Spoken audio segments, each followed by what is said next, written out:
I'm ending on what I believe is the most significant way to wrap this up. I don't want to just put out a bunch of content and then say, and good luck with that. What I want to do is put it all together in a way that enables you, as best as I know how, to be able to put it into action and also to have some sort of protection in place when you go back out into the big, scary world or you're already in there. If you have been watching this, and I've heard so many people saying that they've been glued to their screens watching every single hour, which is fabulous. You've picked up a lot of information. Let's talk about this big, hairy, scary thing, handling criticism and lack of confidence and self-doubt. This is a core, major part of when we talk about how the most complex person in the room to sell to is you. This is what I'm talking about. I'm not the only person who's ever said that, but I want to break it down a little bit further to explain why I mean that. There is going to be barrier after barrier out there, but most of it's going to come from inside you. So let's talk about what kind of strategy we can have for dealing with it. Does that sound good? Mm-hmm. Here's the problem with this, with letting this befall you. Is that a way to say it? Befall you? Letting this take you down. Is that lack of confidence, self-doubt, it gets inside you and it starts to erode you. It corrodes you. Mm-hmm. It does. It has an effect on the way you see things, the way you see possibility, the way you see beauty. It starts to change your filter. You start to feel if enough people said something or came at you a certain way, then it must be true about you, and so you're not going to try for the things you used to try for. This is just, it's a natural, very natural way to respond. I want to talk a little bit more specifically about the fact that I have been struggling with this. This is something that it just struck me the other day how to be able to explain this. But when I look around me at everybody I know who is the most successful in their field, and I've been very lucky. I have Redefined Show was built around the fact that I wanted to talk to people who are at the top of their game creatively and say, what is it? What are you doing? Theoretically, especially emotionally, but specifically in detail, what is it? And I always get to the part where I say, well, what about the resistance, the obstacles, when you come across stuff? What do you find?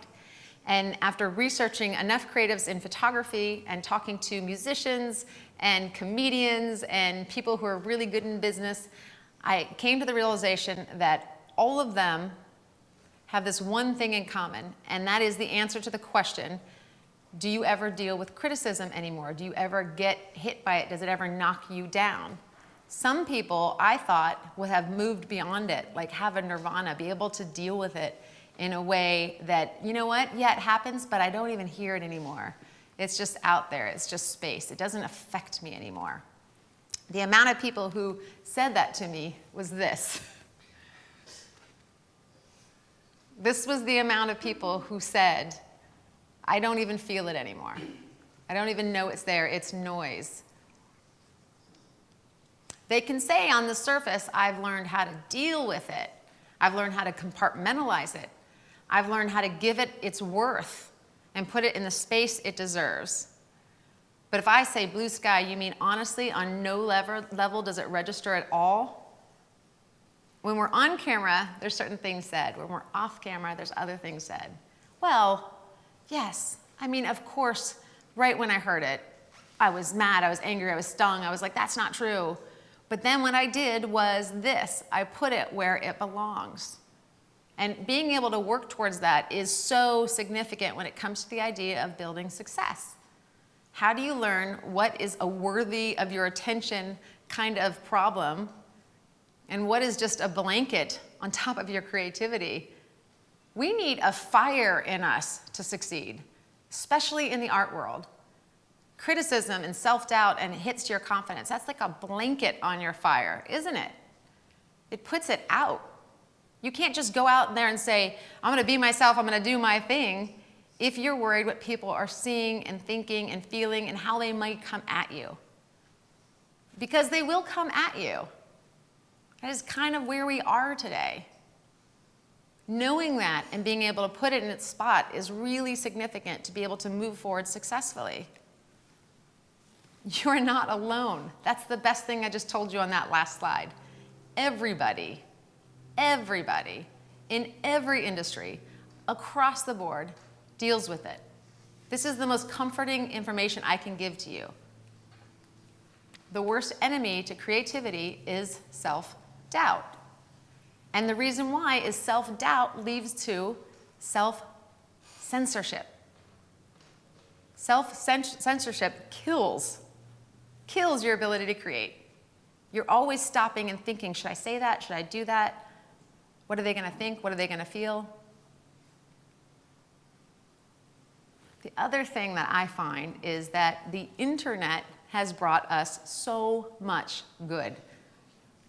Such amazing ways to connect with each other, but it's also this great place to hide and just throw balls of hate, right? Big flaming balls of hate behind this word anonymous. And all of us have experienced this in some form, have we not? It gets scary because nowhere else in our written history have we ever had it to such a degree that the documentation of hate is seen by so many. There's always been criticism and calling people out and having an issue with somebody, but never has been put out to such a degree that you're like, not only do I see that, my mother sees that, my this sees that, my that sees that, just go on and on and on. And it's been a disruption to the photography world and to the potter's world and to the painter's world and to the writer's world and to the musician's world.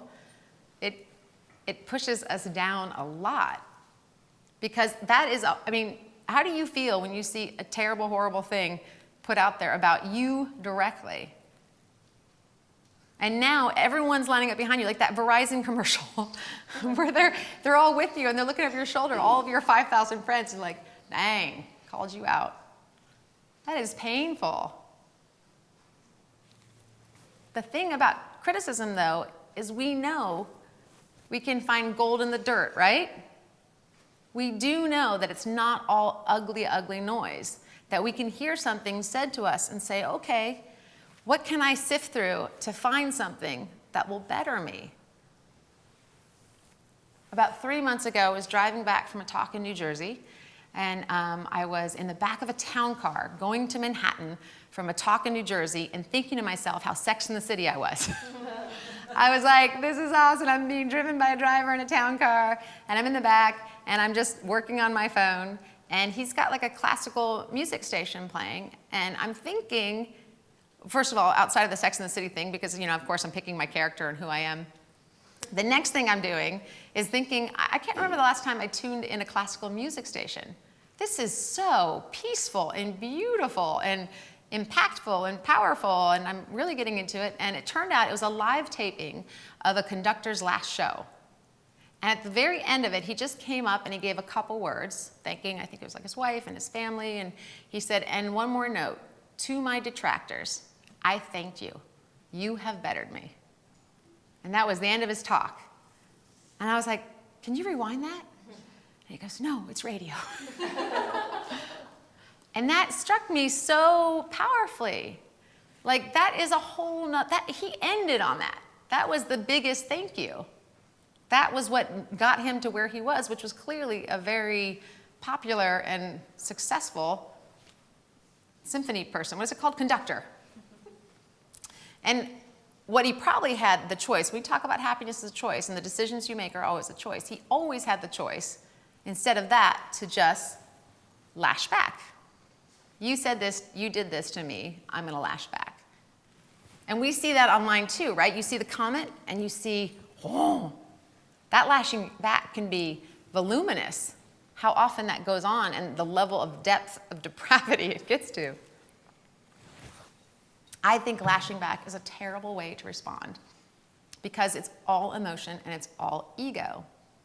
The only thing we need to consider when we have something put out like that is, let me just give a few minutes for logic to show up to the party. Because ego runs in right away, anger runs in right away, pride.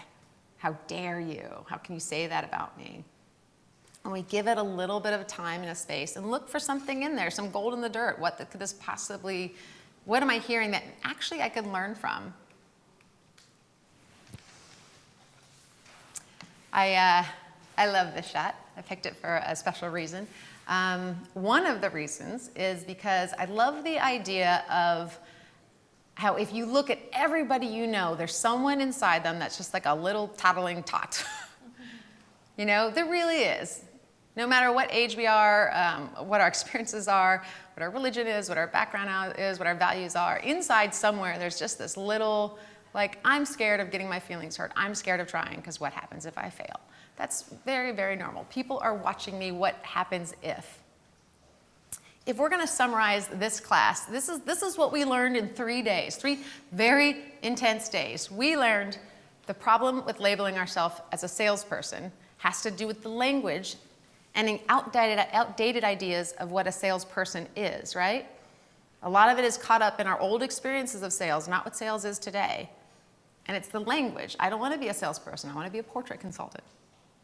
We also learned that we can own the sale in a certain way, that people buy for a certain reason, and they don't buy for other reasons.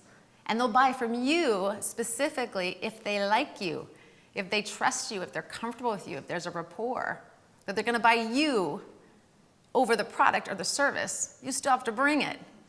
But what they want is that connection. They want to trust you. We also learned in excruciating detail, step by step, the sales process. We went through every one of those steps and it had a lot of examples. And it took, I think we lapped over 3 or 4 different breaks going through that, the how-tos, the do's, and the don'ts. It's a lot of data in there, a lot of specific data. We knocked down the barriers to feeling awkward with sales. We're never going to feel that again, right? I mean, they're completely knocked down, mostly. We overcame objections and talked some through about the idea of just building in clarity and understanding and paraphrasing. We learned a lot about how we interrupt because of self-consciousness, that we don't give the pregnant pause we need to birth the sale. And then we saw how you guys have doing it, how you guys have done it, and what you've done really, really well and need to make sure you know and keep doing. We also learned the things that maybe I rushed into soon at that part. Or, gosh, I went right into the logic and I skipped the heart. And that's where they're going to buy from, and that's a big deal. And you guys are amazing and brave to put that out, and I thank you again for that, because I know I've already heard how much people have learned from that. And that, I think all of this was still yesterday. So today, which feels like a very long day, we started out, we got a little bit more Q&A on that, and then we went into the actual shoot. How do we prep for shoot? How do we handle it? What do we do when we go out there? What do we keep in mind when we did the transforming good images to bestsellers? What are we thinking about on the shoot to be able to make genuine expression happen out there? Even if that means yelling and screaming and rolling over and doing whatever it takes, because it doesn't matter. The camera's not pointed at ourselves, it's pointed at our subjects. It doesn't matter what we look like or we sound like, no matter what the internet says. It doesn't matter, because the point is to get the photographs that you can sell, not to look good while you're doing it. I changed clothes because I went into these scrubby little clothes, because that's what I wear when I shoot. It's t-shirt, it's ripped jeans, it's flip-flops, and I get sweaty, and I get dirty, and I get ugly. By the end of the shoot, the worse I look. This means things are going really well. And then afterwards, I changed back into this. Why did I change back into a nicer outfit? Because people don't want to hand thousands of dollars to somebody who's scrubby and dirty and sweaty. We still have this idea in our head of value, and even though I changed in about 4 seconds, hair up, hair down, it makes a difference in terms of who I now feel like I'm talking to. I don't want to give money to that screaming woman in the alley, but you have a nice dress, so. We sold, gave an idea of a good sell, and we talked about some things, some ideas they had and concerns they had. I love the debrief with the client. I love them being able to tell you, yeah, I was worried about this, and I was afraid of this, and luckily this didn't happen. I was glad that that was under control. We learned that they have a lot of thought and feeling in this, and they're pairing up with us, and we can bring that together at the end. And of course, we talked about the energy we need to keep going here. And sometimes it's not the obvious things, like everything, the top 10 lists for energy boost. Sometimes it's those real raw things that we really need to build in every day, so we don't get to the end of our life and say, I totally forgot. I forgot about my friends. I forgot about being happy. Crap, is it too late? Yeah, it kind of is. It's a decision we make every day. And that is the biggest thing I want to talk about as we close. This is something that when we went on break last time, it came up to me that there's sometimes a feeling that out there, it's like this. But for me, it's like this. We feel that all the time. Like, yeah, it's easy for you because X, Y, and Z, whatever that is. And you can give me days and days worth of detailed process that's built from scratch, that's completely honest, hiding nothing, putting it all out there. This is exactly how you do it. And I may still look at you and say, for you. And if you're listening, I'm saying all along, don't do it for me, do it your way. This is how I did it. These are the techniques I use. This is what I'm thinking. But do it for you your way. You have to make it natural and comfortable for you. Great. But now what? We have all this information. We're at the end of day 3. It's 3:30. We're about to walk out, and we're going to go down our path. Tons of new information. We can totally be successful. But maybe we've done workshops before, and maybe we've learned things, and maybe we read great articles, and we felt like things were changing, but they didn't. Or they just changed a little, or they didn't change enough. The problem isn't, did I have the right lens all the time? The problem is, was I right up here in terms of the challenges I faced when I went forward? Because I can tell you for sure, as you keep going down your path, you will, not maybe, you will get knocked down. You will get thrown to the ground in a way that you didn't see coming. And whether it was someone you know or someone anonymous or a situation that just showed up, that will happen to you. And if you know that ahead of time and have some sort of plan for it in terms of what you will choose to do, you will be better off than just saying, oh, I didn't expect that. Know that it will happen. And when you're slammed face to the ground and you're crying and it hurt, acknowledge that it hurt. Say, ow, that hurt. I didn't think you would do that, or I didn't think that roadblock would show up. And then you have 3 choices. The rule of 3. You have 3 choices when you're flat to the ground. First, you can choose to stay down. That is absolutely your right to choose to stay down. Because it hurt when you got knocked down. It hurt when you stumbled. It hurt when they said that thing. It hurt when you put all your effort in and they said, not good enough. So you're flat on the ground and you're staying down, and the beauty in that is that no matter what happens, no matter what comes along, you can't get thrown that far down again because you're already there. The second option is you can slowly move into this crouched position, this hunched over position where, you know what, you're no longer on the ground, you have made some progress, and that's great. But you're close enough that if someone comes along, you can protect yourself. And you can keep going down the path, but certainly from that position, it's going to be slow going, right? It's hard to move when you're all protecting yourself. And if somebody does come along and they knock you down, you won't fall that far, at least. The third option, and the one I really, really hope after all of this that you choose, is to say, I know consciously that those 2 other options were available to me. But my third option I'm going to take, and that is I'm going to choose to rise. I'm going to choose to go to the most upright position I have, and I'm going to walk at the pace that I can take, that I know I'm capable of. That when I'm laying in bed and I think about what I can do, I know I can do this. But it's all those fears I have about getting knocked down. So I'm going to rise, and I'm going to walk at my pace. And when you do that, and I really hope you do that, think about a plan for going down your path as you keep going. First and foremost, I would think about, why did you start this? Why did you get into this? What was the outcome that you had in mind?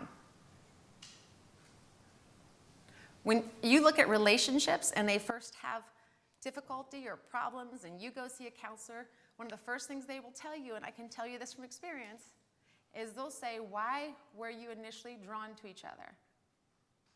Sometimes just the act of remembering that gives you this rejuvenated sense of, I do still want that. I still want that outcome. I know this is work and I do know this is hard, but everything I was drawn to then, I'm still drawn to now. I still want that. So have a list that you have written down, the reasons you started this path, the reason you started doing this. Have a list so the next time you ask yourself, why am I trying so hard? You've given yourself the answers. The second thing I want you to think about as you're going down this path is have some provisions. Don't go out there alone and expect to just have the energy to get through this, because we already know what's out there, right? Have some provisions. I keep a kind notes folder, and I've always kept this. This is something where I put like letters I've gotten or posts that show up on my blog or my Facebook or Twitter, and there are plenty of times where I will turn around and I will open up this folder. It's now electronic, it used to be paper. And I will say, let me remember what people have said about the times that I have gotten through to them, or the times I've created something that they loved, or the times I've achieved things or I've succeeded in some way that mattered to me. These are fortifying thoughts and ideas and feelings, and you want to have them nearby because you will need them. Sometimes once a year, sometimes 2 to 3 times an hour. But you will need them. So have them and make a record of keeping them as you go. If you have ever written me one of those letters, you have definitely helped me. And I thank you. I'm grateful to you because you have fortified me. Lastly, and this, to go full circle on this path that you're walking, you will meet marauders. Like people engaged in banditry, thieves, and people who steal from you. You will. When you meet them, you need to know why. You need to know what their purpose is. They hang out on the side of not just your path, everybody's path. And they take from you. And all of their energy and their focus is on the taking and the having to fill what they need. None of their focus, very, very little of their focus, is ever on you. You personally. Everything about you. You're a person coming down that path. They don't think about what they take and what relation it has to what's left. That's not the point. You're going to meet these marauders, and we teach our children that bullies, they do it for themselves. Bullies have a need they need to fill, whether it's to feel powerful or to be respected, or they got hurt so they hurt. And we teach our children that it's about the bully. It's not about the victim. It's never the victim's fault. It's the bully. And yet we grow up, and these experiences happen to us, and they're so harsh, and they hurt, and they feel so personal. It feels like it's absolutely about you. It's about you, the thing they said. If you know why marauders are there, and you know why they exist, and you know what they're doing, you recognize that they act on behalf of themselves, never on behalf of you. It has to do with what they need. And when you know that, and that happens, you realize it's unbelievably impersonal. And so you keep going, upright, right? I want you to keep going and keep learning and keep growing and keep reaching. And know that it's always, it forever was and always will be your choice to rise. Can you say you'll do that? Can internet do that? It's always going to be your choice.